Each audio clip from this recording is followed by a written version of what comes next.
বর্ষার দিনেই কেবলমাত্র এমন দৃশ্য দেখা দেয়। আপনি যখন ঘুরতে যাবেন, বর্ষার ঠিক একটু আগে অথবা এর মাঝামাঝি যাবেন,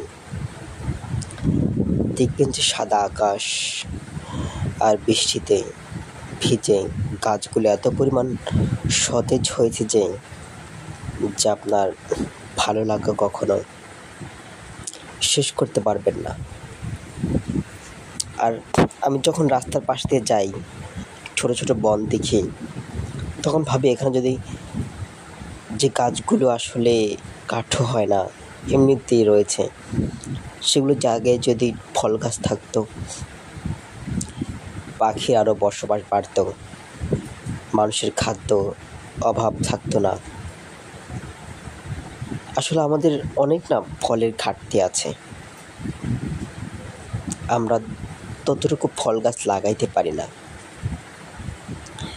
আমাদের রাস্তার দুপাশে প্রচুর পরিমাণে ফল গাছ প্রয়োজন, ফলের বাগান প্রয়োজন। শুধু পশু পাখি খেয়ে বাঁচবে এমনটা না, কেউ চাইলেও যেন এই দেশে যেন কেউ অনাহারে না থাকতে হয়। আমাদের আনাচে কানাচে কাঁঠাল, আম সহ অনেক জাতীয় ফল আছে। আমাদের দেশে আপেল আঙ্গুর অ্যাভেলেবেল হয় না, আপেল তো হয়ই না, গাছ চেষ্টা করলেও বাঁচে না।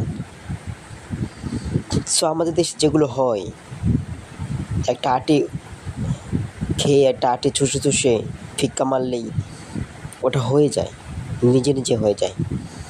এরকম অসংখ্য আমাদের ফল গাছ লাগানো উচিত ডেইলি। এখন তো আমরা মন ভরে ফল খেয়ে বাঁচতে পারবো। আমাদের অভাব অনটনের সময় কাজে লাগবে।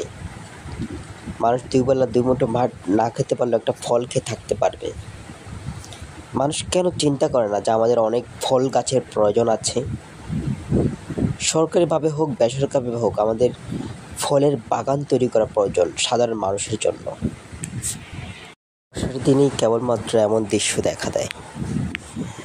আপনি যখন ঘুরতে যাবেন, বর্ষার ঠিক একটু আগে অথবা এর মাঝামাঝি যাবেন,